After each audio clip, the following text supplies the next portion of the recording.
আসসালামু আলাইকুম ওরহমতুল্লাহি ওবরাকাতুহ। প্রিয় দর্শক, নেক্সাস টেলিভিশনের প্রাত্যহিক নিবেদন সোনালী আলো তাফসিরুল কোরআন অনুষ্ঠানে আপনাদের সকলকে সাদর আমন্ত্রণ জানাচ্ছি। আমি মুফতি মাহমুদুল হাসান। প্রিয় দর্শক, আলহামদুলিল্লাহ আমরা সূরা আল বাকারার 124 নম্বর আয়াতে কারিমা থেকে 129 নম্বর আয়াতে কারিমা পর্যন্ত তেলাওয়াত শুনেছি, পাশাপাশি তার অর্থগুলো আমরা জেনেছি। এখন আমরা জানব যে আল্লাহ সুবহানাহু ওয়া তাআলা তেলাওয়াতকৃত এই আয়াতে কারিমার মধ্যে গোটা মানব জাতির জন্য কি মেসেজ রেখেছেন, আমরা তার বিস্তার জানার চেষ্টা করব ইনশাআল্লাহ। প্রিয় দর্শক, কোরআন আল কারীম সূরা আল বাকারা 124 নম্বর আয়াত, এই আয়াতের মধ্যে আল্লাহ সুবহানাহু ওয়া তাআলা তার খলিল, তার বন্ধু, প্রিয় নবী হযরত ইব্রাহিম আলাইহিস সালাতু ওয়াস সালামের বিষয়ে আলোচনা করেছেন। আমি সর্বপ্রথম হযরতে ইব্রাহিম আলাইহিস সালাতু ওয়াস সালাম কে, তার কি পরিচয়, কোরআন আল কারীম তার কি পরিচয় দিয়েছে সে বিষয়ে সংক্ষেপ কথা বলবো। কোরআন আল কারীম হযরতে ইব্রাহিম আলাইহিস সালাতু ওয়াস সালামের ব্যাপারে যে পরিচয়টি দিয়েছেন সে পরিচয়টা হলো মিল্লাত আবিকুম ইব্রাহিম। হযরতে ইব্রাহিম আলাইহিস সালাতু ওয়াস সালাম হচ্ছেন মুসলিম জাতিসত্তার জাতির পিতা। তাহলে এটা আমাদের জানার বিষয় যে মুসলিমদের জাতির পিতা হচ্ছেন হযরতে ইব্রাহিম আলাইহিস সালাতু ওয়াস সালাম। এই সংবাদটা আমাদেরকে কোরআন আল কারীম দিয়েছে আলহামদুলিল্লাহ। সেই মুসলিমদের জাতির পিতা হযরতে ইব্রাহিম আলাইহিস সালাতু ওয়াস সালাম সম্পর্কে আল্লাহ পাক বললেন যে ওয়াইদ ইবতালা ইব্রাহিম রাব্বুহু বিকালিমাতিন ফাআতাম্মাহুন্না। ইব্রাহিম আলাইহিস সালাতু ওয়াস সালামকে আল্লাহ সুবহানাহু ওয়া তাআলা অনেকগুলো পরীক্ষা করেছেন, বিকালিমাত, অনেকগুলো পরীক্ষার সম্মুখীন হযরত ইব্রাহিম আলাইহিস সালাতু ওয়াস সালাম হয়েছেন। ইসলামের জন্য যে পরীক্ষাগুলোর সম্মুখীন হয়েছেন সব পরীক্ষাগুলোই আলহামদুলিল্লাহ হযরত ইব্রাহিম আলাইহিস সালাতু ওয়াস সালাম পরিপূর্ণ সাকসেস হয়েছেন এবং শতভাগ পাশ করেছেন আলহামদুলিল্লাহ। আল্লাহ পাক সে কথাই বললেন ফাআতাম্মাহুন্না, যতগুলো পরীক্ষা আমি আমার বন্ধু ইব্রাহিমকে করেছি প্রত্যেকটা পরীক্ষায় তিনি সফল কাম হয়েছেন। সুবহানাল্লাহ। তো নবী ইব্রাহিম আলাইহিস সালাতু ওয়াস সালামের পরীক্ষাগুলো তো আমরা জানি, খুব প্রসিদ্ধ কোরআন আল কারীম আমাদেরকে জানিয়েছে। সর্বপ্রথম তিনি তাওহীদের যখন দাওয়াত দিলেন, এক আল্লাহর দিকে যখন আহ্বান করলেন মানুষদেরকে, ইসলামের পক্ষে যখন দাওয়াত দিলেন, তখন তার সমাজ, তার পার্শ্ববর্তী যারা ছিল সকলেই হযরত ইব্রাহিম আলাইহিস সালাতু ওয়াস সালামের শত্রুতে পরিণত হলো।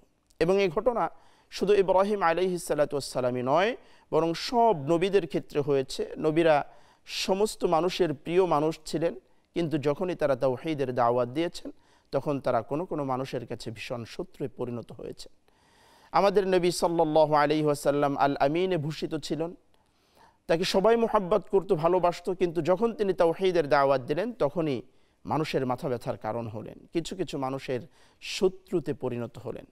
তো আজও যারা সত্যিকার ইসলামের পক্ষে কথা বলবে, ইসলামের দাওয়া দিবে, তাওহীদের দাওয়া দিবে, কোনো কোনো মানুষের কাছে তারা খুব অপ্রিয় মানুষ হবে। কিন্তু এই অপ্রিয় মানুষ হওয়ার ভয়ে ইসলামের দাওয়া থেকে আমাদের ফিরে থাকা যাবে না। আল্লাহ পাক আমাদের সকলকে দাঈ ইলাল ইসলাম, ইসলামের দিকে আহ্বানকারী হিসেবে কবুল করুন, আল্লাহুম্মা আমিন।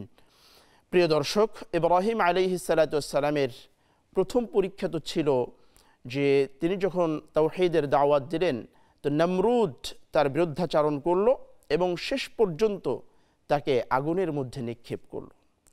তো আল্লাহ সুবহানাহু ওয়া তাআলা যদি কারো পক্ষ অবলম্বন করেন, কারো উপর রহমত করেন, তাহলে পৃথিবীবাসী যত বিরুদ্ধাচারণ করুক কিছুই করতে পারবে না। কারণ আগুন, পানি, বাতাস যা কিছু আছে সব কিছু আল্লাহর নির্দেশ পালন করে। এই পৃথিবীর মানুষের নির্দেশ পালন করতে আল্লাহর সৃষ্টি, আল্লাহর মাখলুক আগুন বাধ্য নয়।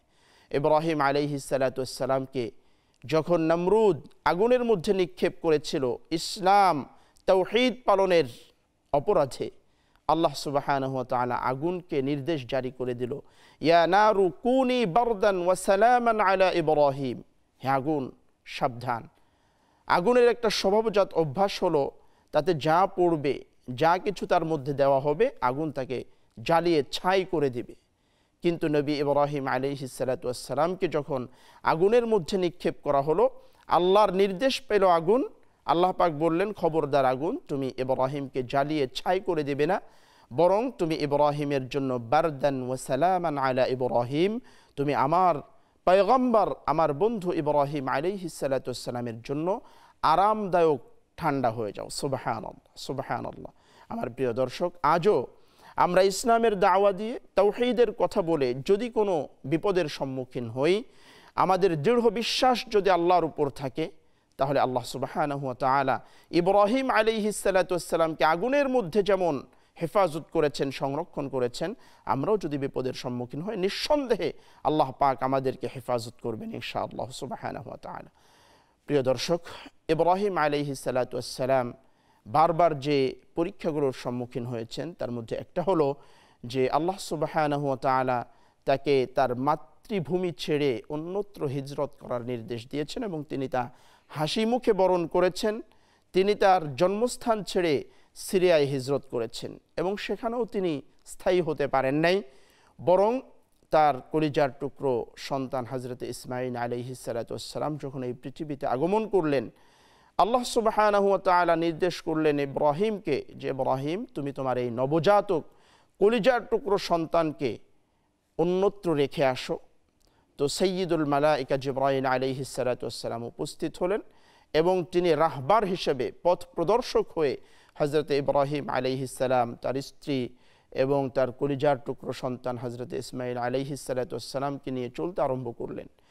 যেতে যেতে এমন একটা জায়গায় গিয়ে হযরতে জিবরাইল আলাইহিস সালাতু ওয়াস সালাম অবস্থান করলেন যেখানে কোনো পানির ব্যবস্থা ছিল না, তরুলতার ব্যবস্থা ছিল না, আশপাশে কোনো ঘর বাড়ি কিছুই ছিল না, জনমানব শূন্য একটা জায়গা।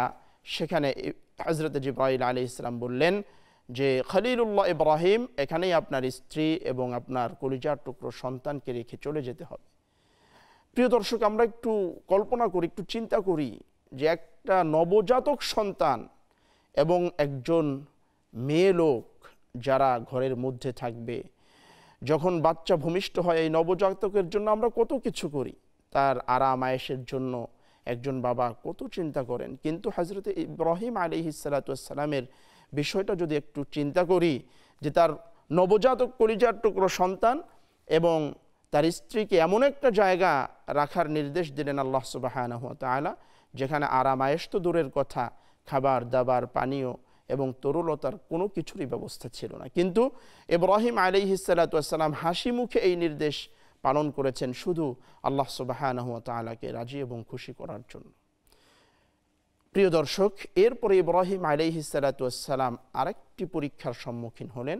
সেটা হলো যখন তিনি স্বপ্নযোগে দেখতে পেলেন যে তুমি তোমার প্রিয় বস্তুকে কোরবানি করো আল্লাহর জন্য, তখন তিনি তার কলিজার টুকরো সন্তান হযরত ইসমাঈল আলাইহিস সালাতু ওয়াস সালামের বিষয়টি বুঝে তার স্বপ্নের এই পুরো বিষয়টি কলিজার টুকরো সন্তান ইসমাঈল আলাইহিস সালাতু ওয়াস সালামের সাথে আলোচনা করলেন যে বাবা, ইন্নী আরা ফিল মানাম আন্নী আযবাহুক, আমি তো স্বপ্নযোগে দেখতে পেলাম যে আমি তোমাকে জবেহ করছি আল্লাহর জন্য।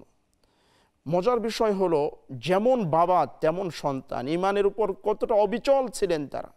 হযরত ইসমাঈল আলাইহিস সালাতু ওয়াস সালাম তখনও যে সব কিছু বুঝেন বিষয়টি এমন নয়, কিন্তু তিনি এই চিন্তাটা করলেন যে আমার বাবা একজন নবী এবং নবীরা যে স্বপ্ন দেখেছে শতভাগ সত্য, সেই স্বপ্ন বাস্তবায়ন করা উচিত। তিনি দৃঢ়তার সাথে জবাব দিলেন যে সাতাজিদুনি ইনশাআল্লাহু মিনাস সাবিরিন, ইয়া আবাতি ফাআল মা তুমার, হে আমার বাবা, আপনি স্বপ্নে যা দেখেছেন আপনি তা বাস্তবায়ন করুন, আমাকে ধৈর্যশীলদের মধ্যে পাবেন। তো এমনই তো হওয়া উচিত। ইসলামের জন্য যে নির্দেশগুলো আসবে বাবা যদি দৃঢ় চিত্তে মেনে নেয়, কলিজার টুকরো সন্তানগুলো ইসলামের সেই অনুশাসনগুলো মেনে নেবে। আল্লাহ পাক আমাদের সকলের সন্তান এবং আমাদের সকলকে ইসলামের উপর অবিচল থাকার তৌফিক দান করুক, আমিন। প্রিয় দর্শক, এভাবে যতগুলো পরীক্ষার সম্মুখীন ইব্রাহিম আলাইহিস সালাতু ওয়াস সালাম হয়েছেন, আল্লাহ পাক জানালেন ফাআতাম্মাহুন্না, সবগুলোকে সুন্দরভাবে পালন করেছেন এবং তিনি শতভাগ পাশ করেছেন, আলহামদুলিল্লাহ। এই যে যতগুলো পরীক্ষার সম্মুখীন হলেন, এই পরীক্ষাগুলোয় উত্তীর্ণ হলেন, এর জাযা, এর পুরস্কার হিসেবে আল্লাহ পাক বললেন ইন্নী জাইলুকা লিন্নাসি ইমামা, ইব্রাহিম আপনি আমার সমস্ত পরীক্ষাগুলো হাসি মুখে বরণ করেছেন, কলিজার টুকরো সন্তানকে আমার জন্য জবেহের জন্য প্রস্তুত হয়েছিলেন আপনি, তো আপনি যতগুলো পরীক্ষা আমার কাছে দিয়েছেন, সবগুলো পরীক্ষা পাশ করার কারণে আমি আপনাকে একটা পুরস্কার দান করছি। সেই পুরস্কার হলো পার্থিব পুরস্কার। পরকালীন পুরস্কার তো আল্লাহ পাক দিবেন, পার্থিব জগতে একটা পুরস্কার দিলেন, সেটা হলো আল্লাহ পাক বললেন ইন্নী জাইলুকা লিন্নাস ইমামা, আমি গোটা জাতির জন্য আপনাকে ইমাম সরদার হিসেবে গ্রহণ করলাম। সুবহানাল্লাহ। প্রিয় দর্শক, আজও যদি কেউ ইসলামের জন্য তার জীবন কোরবান করতে পারে, ইসলামের জন্য যদি সব কিছু বর্জন করতে পারে, তাহলে আল্লাহ সুবহানাহু ওয়া তাআলা এই পৃথিবীতে তাকে সর্বোচ্চ সম্মান দান করবেন ইনশাআল্লাহ সুবহানাহু ওয়া তাআলা। প্রিয় দর্শক, সূরা আল বাকারার 125 নম্বর আয়াতে আল্লাহ সুবহানাহু ওয়া তাআলা আমাদের প্রিয় ঘর বাইতুল্লাহর আলোচনা করেছেন। আল্লাহ পাক বলেছেন ওয়া ইদ জাআলনাল বাইতা মাসাবাতাল লিন-নাসি ওয়া আমনা। এখানে বাইতুল্লাহর দুটি গুণ আল্লাহ পাক উল্লেখ করেছেন। একটা হলো মাসাবাতান, আর একটা হলো আমনা। মাসাবাতান মানে হলো যে এই ঘরটা আল্লাহ পাক মুসলিম উম্মার জন্য ইবাদত গৃহ হিসেবে কবুল করেছেন। আমনা মানে হলো নিরাপত্তার ঘর হিসেবে কবুল করেছেন। সুবহানাল্লাহ। সত্যি কাবা এমন এক মর্যাদাপূর্ণ ঘর, এমন একটা সুন্দর ঘর যে এটা দেখে মানুষ সহ্য করতে পারে না। পৃথিবীর অনেক মনোরম দৃশ্য আমরা দেখি, কিন্তু বাইতুল্লাহ এমন এক আকৃষ্টকারী ঘর যে ঘরে যারা যায় বারবার যেতে মন চায়, বারবার যেতে মন চায়। এটা নিরাপত্তার ঘর এবং এটাই পৃথিবীর সর্বপ্রথম ঘর। আল্লাহ পাক বলেছেন ইন্না আউওয়ালা বাইতিন ওয়ুদিআ লিন-নাস লাল্লাযী বিবাক্কাতা মুবারাকা। এটা পৃথিবীর সর্বপ্রথম ঘর, এই বাইতুল্লাহ। আল্লাহ সুবহানাহু ওয়া তাআলা এই ঘরের আলোচনা করেছেন সূরা আল বাকারার 25 নম্বর আয়াতে, এবং সূরা আল বাকারার 26-27 নম্বর আয়াতে আল্লাহ সুবহানাহু ওয়া তাআলা যে আলোচনাগুলো করেছেন যে ইব্রাহিম আলাইহিস সালাতু ওয়াস সালাম এই ঘর তিনি নির্মাণ করেছেন। এই ঘর অনেকবার নির্মিত হয়েছে, ইব্রাহিম আলাইহিস সালাতু ওয়াস সালামও নির্মাণ করেছেন। এত বড় একটা কাজ তিনি করেছেন, খুব সঙ্গত ব্যাপার ছিল যে বড় কোনো কাজ হওয়ার পরে মানুষ অহংকার করে, কিন্তু ইব্রাহিম আলাইহিস সালাম ঠিক তার উল্টো কাজ করলেন। এত বড় একটা কাজ করে তিনি বললেন রব্বানা তাকাব্বাল মিন্না ইন্নাকা আনতাস সামিউল আলিম। হে আল্লাহ, আমি যে কাজগুলো করেছি, আমি আমার দায়িত্বে যদি কোনো ভুল করে থাকি, আল্লাহ তুমি ক্ষমা করো, আর আমার পক্ষ থেকে যে কাজগুলো আমি করেছি এই কাজগুলো তুমি মঞ্জুর করো। আমাদের শিক্ষা হলো যে আমরা বড় ধরনের কোনো কাজ যদি করতে পারি তাহলে আল্লাহর শুকরিয়া জানাবো, বিনয়ের সাথে আল্লাহর কাছে বলবো আল্লাহ পাক আমাদের এই কাজগুলো মঞ্জুর করো। প্রিয় দর্শক, আমরা অনুষ্ঠানের একেবারেই শেষ পর্যায়ে চলে এসেছি। আগামী পর্ব দেখার আমন্ত্রণ জানিয়ে আমি বিদায় নিচ্ছি। আল্লাহ হাফেজ। আসসালামু আলাইকুম ওয়া রাহমাতুল্লাহি ওয়া বারাকাতুহু।